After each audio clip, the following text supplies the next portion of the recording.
All right, everybody, welcome back to another episode of Shaking the Damn Table. I'm with my girls Jasmyn and KCredible. Say hey, y'all. Hey. Happy Sunday. And as you see, we're still in quarantine and everything. This episode, we just wanted to dedicate it to the people who recently lost their lives due to police brutality, murder. Ahmaud Arbery, Breonna Taylor, and George Floyd. So we just wanted to kind of talk about everything that's been happening this past couple weeks concerning, like, their deaths and then the protests and stuff like that. To me, like, my first initial reaction, I guess, when all this stuff happened was just like, ain't we supposed to be inside? So, Right. How are black people still being killed, like, every day? And, it just brings back to, like, Trayvon Martin, Mike Brown, or 2016 with, like, Philando Castile and Austin Sterling and everything. It just be like, once you hear one story, it's just like 8 stories back to back pop up, and it's just kind of, like, overwhelming. Right. What was your thoughts on it? Yeah, I agree with you. Like, when it all happened, I knew some of it was happening, but it's like back to back to back, like, dang, all these just happened, Ahmaud, then George, but before that, Breonna, like, how is all this happening, like you said, when we're supposed to be in a pandemic, a mid-pandemic, and we're still facing this too? Like, what? It was really shocking to me, and of course, very disturbing. I'm not going to just feel like America is past this, but I really thought, like, we were in a different, progressing towards a different time. I didn't know we were still stuck in racism as such has been displayed. Right, and they say racism has never really died out. It's just uncovering itself again. Like over and over. Yeah. It's like from slavery to Reconstruction to segregation to police brutality, and then we're just still dealing with police brutality and imprisonment. It's just like every time we try to progress to get one thing done, they thinking 18 steps ahead, like, okay, how we going to play y'all next? Right. Like, the lynch mob is still here. They just got a new face. New form, new face. I think that's a big thing that, like, a lot of people overlook in this time, like, when we talk about police brutality and stuff like that being an issue, is that policing and the whole system started off racist. So, like, why do y'all think that this has not been ingrained from its form all the way down to what it is now, that we are the threat? Right. But not even only the threat, like, they've been making money off of us since slavery, and with the imprisonment, they're still making money off of us. So if nobody's in prison, then they can't make no money, and they can't get richer. It's all about the dollar with them, and always being more high up on the upper class than we are. Right. As you would say, it's just a system that was never made for us to prevail. It was never made for us. Right. Yeah, and I think that's just been the thing now, is as far as, like, it's always been a thing in the black community against the police and stuff like that, but really that division is just becoming more and more clear and just being more ingrained in us to hate the police and to, to fear them for real, because at the end of the day, it's like, whenever we get pulled over or whenever we see a police officer and stuff like that, we react differently than everybody else because we don't know what's going to happen. Regardless of whatever we've done or whatever our intentions may be, we don't know what they're going to do. Right. We don't. Not to us. We don't know how they're feeling or what they want to do, like you said, what they want to do to us or how they're going to project it on us. Like you said, whether it's bending their knees in your neck or breaking into your home or shooting you just don't know. Right. It's all type of violent actions towards us. Very true. So very unfortunate, and it's so hard to believe that this is still our reality. We're still fighting for justice and equality. Yeah, I mean, it's even crazy, you know, like, you have on a shirt with, like, Trayvon and all these people. Yeah. And I got on my Corey, you know, and it's just like, it's the same stories, same people, same stories. I couldn't even watch that. When they see us, girl. Yeah, when they see us. Yeah. Oh, no, Jasmyn, me either. have you watched it? No. I did. But I don't think I can stomach that. It's a lot, to be honest. And just the fact that, you know, they were children, stuff like that, and just to see how that has changed their lives. And, like, I saw Corey or whatever when he came and spoke in Birmingham. So just seeing, like, even in person, like, you see how that affected his whole life, and even to, like, today, like, he ain't never going to get over that. Like, he can't get past that, and that's the thing that people don't get as far as, like, how we are affected by this. This is not something that's just, like, you go to the store and then you forget that you went to the store or whatever. Like, you don't forget this stuff. It's with you forever, and everything that he do, even every, like, movement, like, the way he just is, like, you can tell how affected he is by that one night. In his life, that to years and years and years of suffering. So, and it was dope. He's actually out protesting and stuff right now. And yeah, I just saw that picture on Facebook. Yeah, I just who is Corey? Picture of him out there. Oh, Corey. Yeah, Corey. Okay, I'm trying to definitely go to the protest today at 4. Yeah, same. Okay, yeah, we should go. I'm trying to see which one. I know it's a lot of different protests going on, but yeah. Well, speaking of protests, let's go ahead and get into that. I know there's been a lot of opinions. Actually, you know what? To me, it's kind of crazy because I guess, like, when stuff like Trayvon and Mike Brown and stuff first started happening, like, we easily saw how people were into it, but then left it alone a couple days later, kind of thing. But it seems like more people are tuning. I don't know if it's the quarantine, like, everybody is forced to be, like, you know, we've all been forced to more and, like, do different stuff more because we ain't got nothing to do. But I don't know if it's that, but it's like, I feel like it's been more people speaking out this time around than in previous cases. Definitely, because I was on Facebook and I saw this post from this white woman from Coleman, Alabama, and she was just like, I'm tired. And then if anybody knows, like, Coleman is kind of one of those not so friendly cities.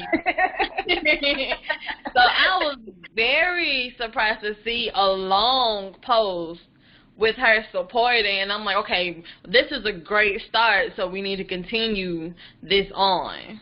Yeah, and I think definitely from both sides, like, black and non-black people who've been speaking out, has been increase in numbers this time around, in my opinion. But it's definitely, like, a sign that this has a different weight, or at least, like, the weight is getting heavier now to a point where something is gonna have to change sometime soon. But I agree with you. I think they were very, the presence of African Americans was very heavy with Trayvon Martin, Mike Brown, Alton Sterling. But, you know, like you said, the weight and just the involvement and the protesting and just proactively is definitely increasing. And, yeah, we're definitely getting involved because we know, you know, it has to be us. We have to get involved. We have to, you know, make sure our voice is heard, because if we're tired of this is affecting us in a very tormented way and over and over and over again. So we just have no choice at this point. There's no choice left to sit back on the sideline. Right. And, like, I was expecting people in the States to be protesting, but what I wasn't expecting, people all around the world protesting and holding visuals and everything. Like, just like back in the 65 when Birmingham, the world is watching, like, and the fact that we're alive right now and we're witnessing it for ourselves. It's like history is repeating itself, but in a different situation. Right, and yeah, because even with the start of, like, quarantine and stuff like that, I've been seeing a lot of people have posts about, like, what have other countries thought about, like, America and everything, and they were talking about how they felt sorry for us because of Donald Trump and everything like that. But it's like they see what we be going through. Right. So they be like, we know y'all going through a lot, and y'all black people ain't been doing nothing over there but getting tortured. Like, you know, they see the struggle and they feel it. I feel like that in itself, like you said, being back in the 60s with the world is watching, that created that change for us to get voting rights.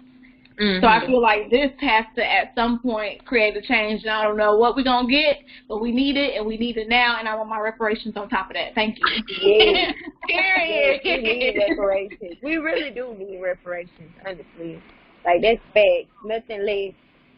Like, we need that. We deserve that. Like, give us that for sure. At this point, they're running up the bill. Cause y'all was like they need to pass a law. They don't even have a law about police brutality, do they? That's the issue. We need to enact some laws about the policy of police brutality. It's happened so many times, man. For Fruitville Station, just so much history behind all of this. It's been a struggle, like you said. That's what I'm saying. The thing is, like, you go back to the Black Panthers and stuff like that. Now they almost got it. But if it wasn't for, you know, them thinking ahead and, like, destroying the way that they did to infiltrate, like, the Black Panthers and turn them against each other and make them think that all this stuff was being said because the FBI and CIA was behind the scenes acting like they were other members, sending stuff to other people and trying to dismantle what they were doing. But they had completely gotten black people off of the government. We didn't need government assistance with them because what they did was they created programs and stuff like that to assist whatever we needed within our community to have it. And they hated that. And they hated the fact that we stood up against the police and that we showed them that we're not that fearful of them like they wanted us to be. But because they took that down, now they're like, we're instilling that fear again. And they did that with, like, you know, even out in LA and stuff like that, like with NWA and everything, they instilling that fear of y'all need to be afraid of the police and all that kind of stuff, and we can do whatever to y'all and keep y'all in the system for as long as you like, and they've been running off of that forever. That's why I'd be like, we need to get back to what the Black Panthers were doing and remove ourselves from the government. Absolutely. I definitely need to go read up on it some more, for sure. Yeah, definitely. Like the 10-point program, definitely something I've been like sharing on social media and stuff like that, or even like different books about Huey P. Newton and stuff like that. You know, I think that's another thing in this time that we definitely, as a people, need to do is just go back into the history books and find a solution, you know, just be able to know what they went through, because it's not that different from what we're going through now, and ways to put that pressure on them that we're not going to take this shit too much longer. Right, because especially now we have more resources than what they had back then, and then now that we're more aware of the black dollar and how important it is, we're making our own businesses, and everybody has their hand in their own business and growing, so it shouldn't be a problem for us to start that back up and be able to provide and to assist and help each other in the community. Right. But even as far as like forms of protest and stuff like that, because I know, you know, people have been, so going back to like Minneapolis when they started protesting and everything, that night that they were out, a Target was looted and burned down.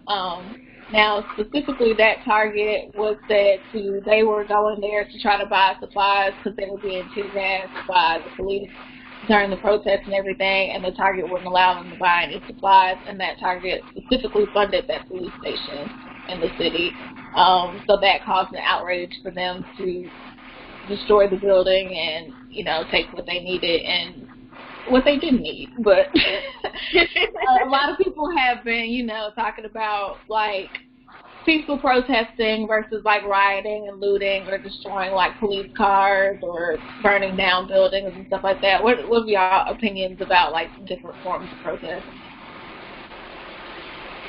Well, what I'm thinking, like, we've been peaceful protesting all along. It's just that they don't like that. They want us to play into the stereotype of, oh, they're angry or they're very violent. So once we start rioting and they see that, and they're like, see, told you it was true. You know what I'm saying? And that's all it is. That's all it's being portrayed. Yeah.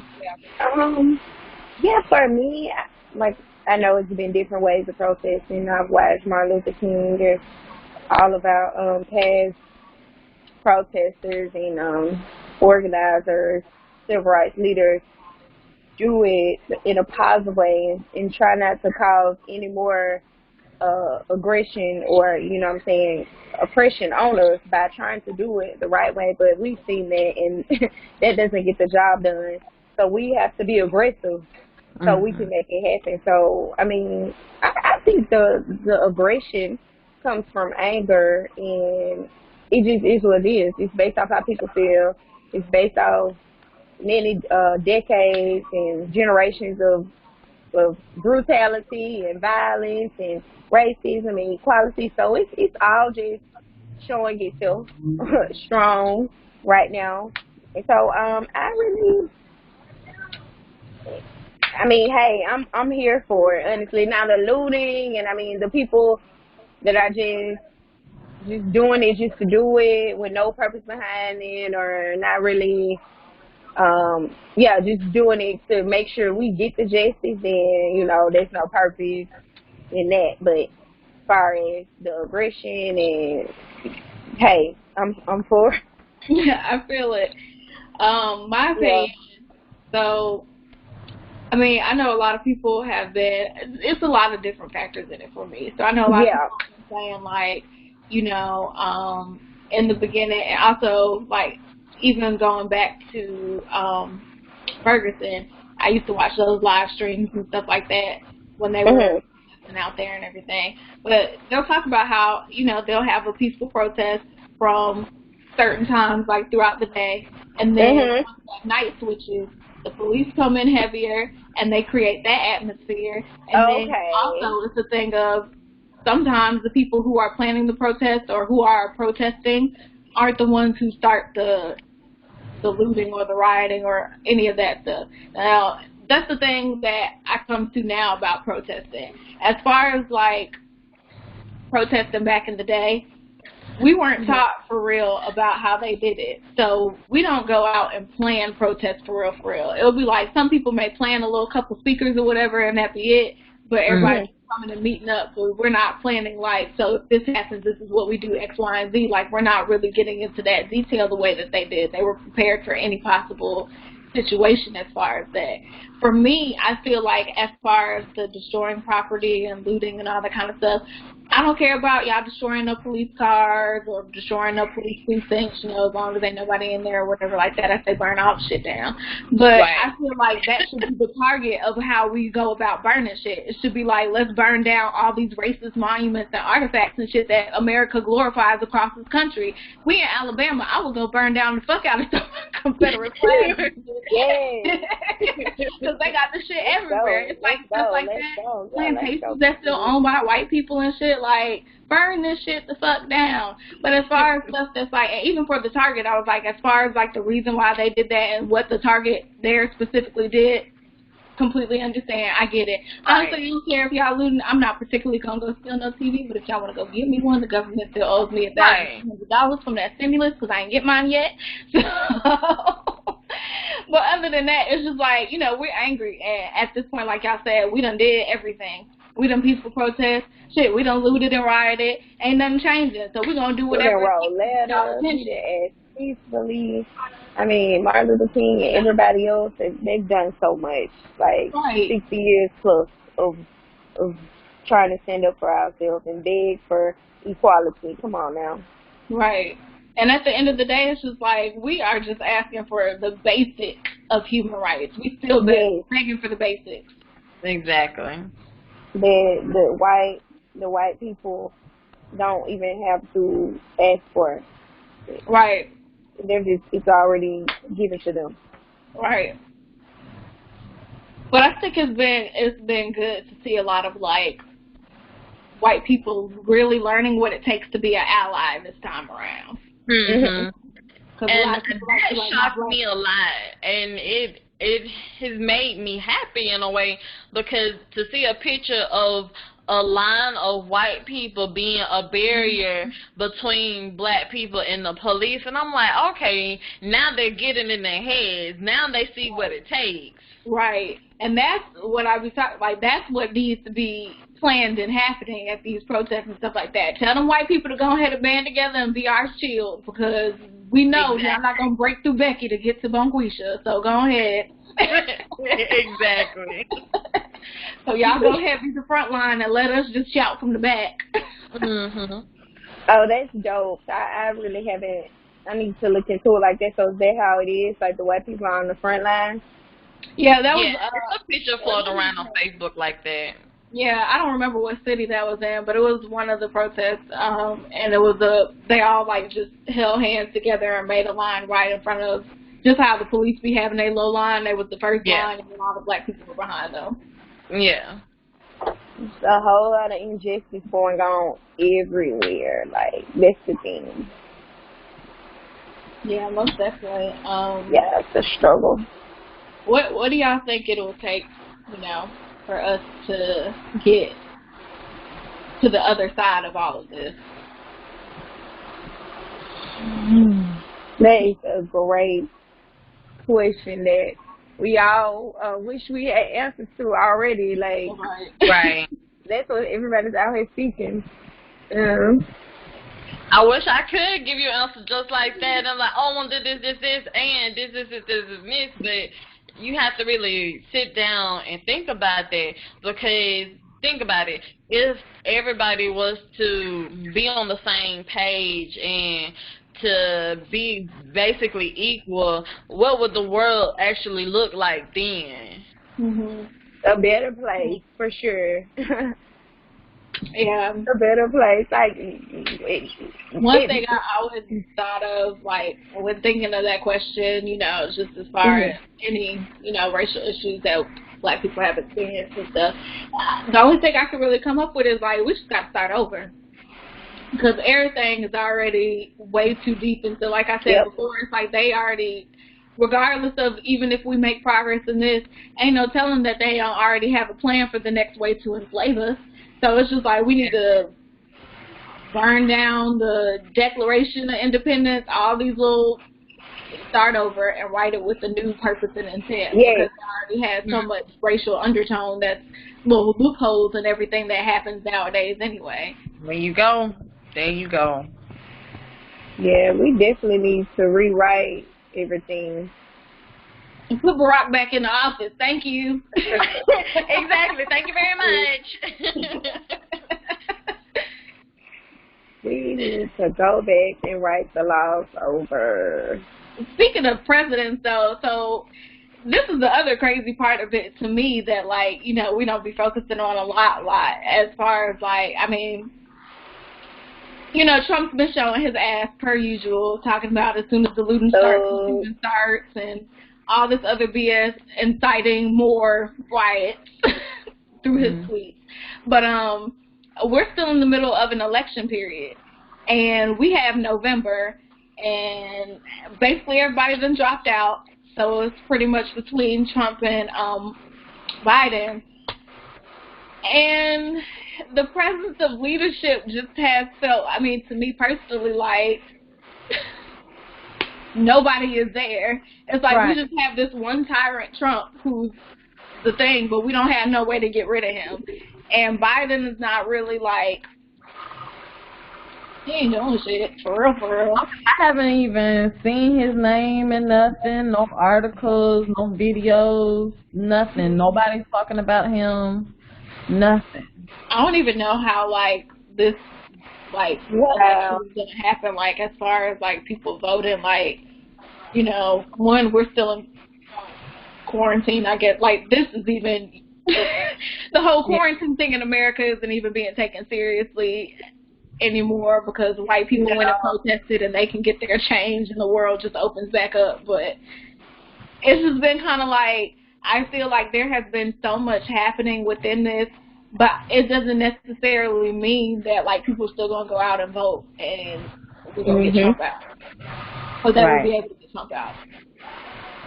I think there's some type of policy or something. Somebody was saying something like how because of all of this going on, that's a way for Trump to win the election, and that he's not supposed to leave the office because of the pandemic and everything. And I'm like, that's still not right because he's not doing nothing but having his Twitter fingers and running off at the mouth and being just unfair to everybody. And no. I mean, We don't need that. We need some real leadership. Irrational, yeah. Because even between, like, it's like we have two pandemics right now. Like, you know, we got coronavirus, and then we still dealing with police brutality and all this stuff, and just a whole unjust system. And he ain't helping neither one of them. So it's just like, at this point, we just need to have a period of either nothing or it just can't be him. Right. He can't do 4 more years. Not at all. I don't think that he would make it past election night if he got elected again. Like, you talking about riots, it's going to be a riot. Yeah, the whole United States is going to be up in flames. But I don't understand how, because if that's the case, how would he get reelected? You know what I'm saying? Like, if we're going to riot, well, who elected him? If so many people were going to riot, there's still a lot of racist-ass white people who just, like, will not let him go and will just not, like, care to vote for the opponent. That's it. Yep, that's and it. Why them that's working exactly for probably what's going to happen. It's like, oh, you like niggers, so we ain't going to vote for you.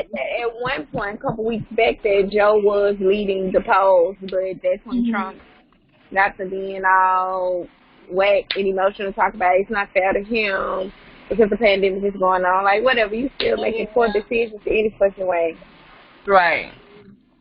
And I'm not saying I really have, like, I don't know, voting for president be weird for me sometimes because it just be like, I don't have 100% faith in you either. But, you know, of course I'm not going to not vote and I'm not going to vote for Trump. But it just be like, where are we going to get somebody who going to do something for us when we get in the office? Right. Trump didn't even do what he wanted to do or what, you know, we wanted him to do for real, because he had to go by different standards than every other president. Right. Then he had to clean up mess that was put there before he even got there. Right. So and when he was just about to start doing things for us, that's when his 8 years are up. Like, it shouldn't take that long. Right. It really shouldn't. But it's because he had to go clean up some more mess that he didn't do and then try to help us. And then the next president, we were hoping it would be somebody good enough to, you know, actually help the community, and we didn't even get no good options. Right. We got no good options now. Right. I wish Elizabeth would have stayed through. I wish y'all would have voted for her more, because we just need somebody way more progressive. Yeah. Elizabeth definitely would have been a good pick. It was either her or Bernie for me, but definitely Bernie. So. Yeah, and y'all ain't gonna burn it down too many times. And then said I ain't trying no more. So crazy. But yeah, I think this is just another, like, you know, period of revolution and stuff like that. You know, we're gonna see. Yeah, that's exactly what it is. It's definitely about to be a revolution. Yeah. Well, it already is. It's already birthing itself. So I think we're about to get somewhere. Yeah, I think we're definitely gonna see a lot of different things in this time frame, you know, good and bad coming from it. But You know, I just say, like, black people, you just got to stay strong through this. Take care of yourself. Like, every day you can't get online if you can't take it. Like, you don't have to be the one to speak up all the time because we spoke up so many times before. Like, we don't fault you for taking a break. But, you know, just we all need to make sure our voices heard. Yeah.